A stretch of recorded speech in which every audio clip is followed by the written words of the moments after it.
weeks. How did you unearth that performance tonight?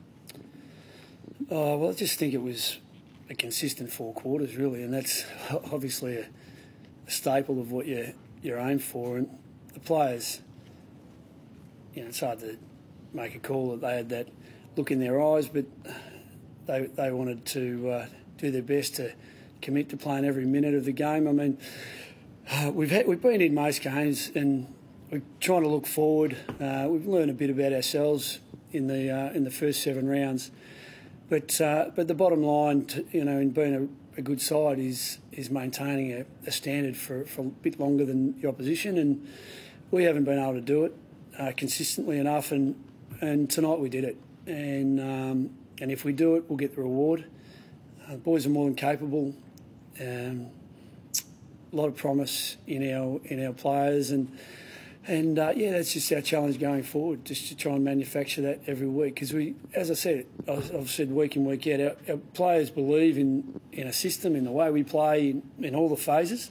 But it doesn't take many to be off for us to really pay a price. You guys knew about Aaron Norton, recently recontracting him long term. Did you think he was capable of 9 contested marks in a game, which is, I think, second to Wayne Carey with the record? Oh, is it? Okay. He's a fair player duck, so that's not a bad cue to be in. But, look, he took 8, I think, contested marks playing down back against Gold Coast in the JLT in the pre-season. So obviously he can take an intercept. But, of course, we think he's capable, whether or not we're putting designs on 9 contested marks. And, I think at times we might have kicked it to his advantage, but there was a number of those that he made out of not much, and it just shows his athletic capabilities. So, obviously we push ahead, and tonight's a good night for him. It breaks a shackle, it breaks new ground, it sets a new standard, and it's a good thing. It makes opposition defences paranoid about him. How do you coach him through the last couple of weeks? Is he someone that needs to be managed when he's had a bit of a lean patch, or is he someone that can just sort of keep his confidence high?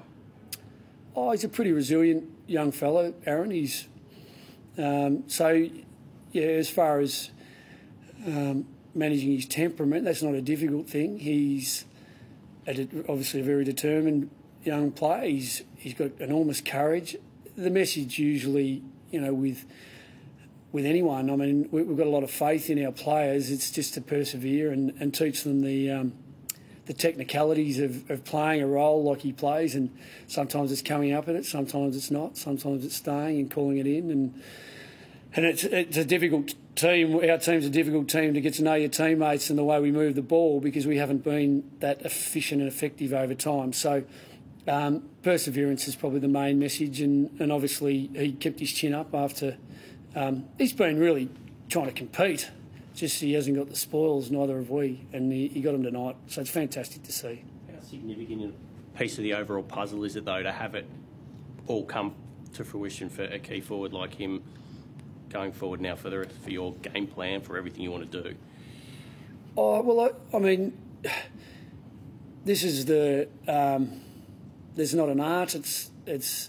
I mean, I know I get criticised at times for playing players supposedly out of position, but when you spend enough time in the game, you understand that there's certain physical attributes and that lend themselves, players lend themselves to playing different roles. So, we've been pretty good at that over the journey, and I must say it's a lot harder to find a prolific key forward and land one on your list than it is to find a solid key back. We know Aaron's a good key defender, a really strong key defender. So, looking at it earlier, we thought, well, they're hard to find. The boys who are in progress and developing aren't quite there yet. And if anyone's going to get there quick, there's no doubt it could be Aaron. So we've pushed the envelope there, and look, it's 1 week, but the other weeks it's not him hitting the scoreboard, it's just him helping us function too. And he did that extremely well tonight, and he got the rewards as well. So, we're fortunate to have him, and hopefully there's more and more in the future from him. Bevo, Jackson Trengrove, I think, held Tom Lynch either goalless or certainly shut him down. He didn't play early in the season. I think he was in the VFL. How tempting was that to bring him in earlier, or has this been a deliberate process to get him to this stage? Yeah, look, it's a really fair question, Tom. If you do think back, we did play a smaller back line for a little while, and we banked on pressure. We had it. We even played Eastern on Lance early in the year, and we played against the Hawthorn forward line that were pretty big, and we won the day.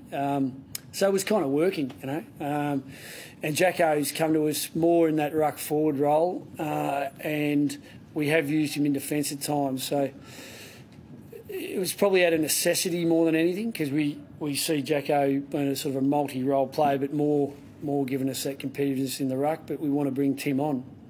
So we weren't that tempted early in the year to play him back, and so it's sort of a toss of the coin between him and Fletcher to come in. So yeah, he was enormous tonight. I mean, just his body work, and we needed him to be strong, and he was able to nullify anything that Lynch threatened to be involved with. So it was a real win for him and for us. That it, boys? I was going to ask you, did you feel the umpires sort of, to use an old term, put their whistles away tonight? It was they weren't that active. Didn't notice it a hell of a lot. No, I felt like they did let it flow. I mean, even some of the tackles that, when that flash and you think maybe they're too high or whatever, I thought they umpired that pretty well. They let a lot of it go. Players turn players, and even if players ducked slightly and they got hit high, I think they made good calls and called it play. I think we were subject to a few of those, and probably they were as well. And Gow's had a pretty small scuffle with Grimes. It looked at one point like there might have been I don't even want to use the term headbutt, but he sort of moved his head back. Did you see that? I didn't see it, no. There was a bit of stuff going on, but I haven't seen any of the replays, so hopefully there's no dramas there. Just on Aaron, Luke, if you can lock him in at that key forward post, do you think you can build a structure around him that can be as potent as you need to be? Well, Pete, it's like tonight's a good night. I mean, what did we get, 99 points scoring-wise. I mean, in today's footy, it's sort of everything sort of moves. It's a moving feast, isn't it? Aaron at times will be high and then he'll be deep, and we do need players to complement what he did tonight. And there were players who had good looks from some of his stuff. But I still felt that when we kicked it long and drop a ball in our forward line, they ran it out so easy. So there's a room for improvement for us, in the future. So, but, it'd be nice to think that once you get players forward of the ball who opposition teams start to worry about, concern themselves with, it does give you other opportunities. So his game tonight will strengthen, I suppose, the impression that he's sort of making on opposition mindset. So that'll help. But we do need others to step up, especially when that ball hits the ground around him. What did you make of Bontempelli out of the centre tonight? I thought he was just unbelievable early. I mean, he got us going and really forced the issue from that centre bounce area. I think we kicked 5 from centre bounce tonight, and he was responsible for a lot of that drive. And Tim got a knock early, and he persevered through that, so that was good for him to do that in the ruck. But yeah, he had an enormous influence, and obviously went back and kicked a longer one on a bit of an angle, and yeah, it's good for him to hit the scoreboard, just for his own side of things, because he's kicked a few points at the start of the year. He really got us going out of that centre at the start. It was fantastic. Evo, VFL tomorrow, I imagine Boyd's playing. Are you working towards a situation where you could have Tom Boyd and Norton up forward, or would you be tempted in that case to reposition Norton?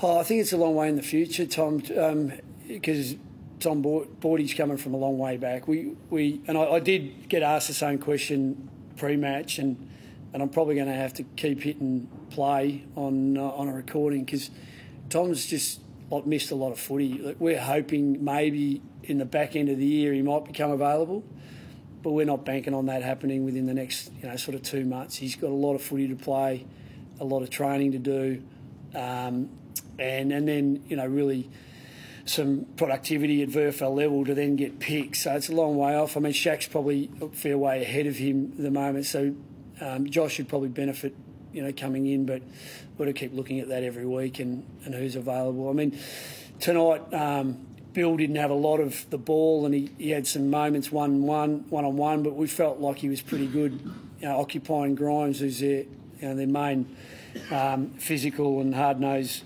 backman. So we had a pretty good win there with what Bill did in our forward line.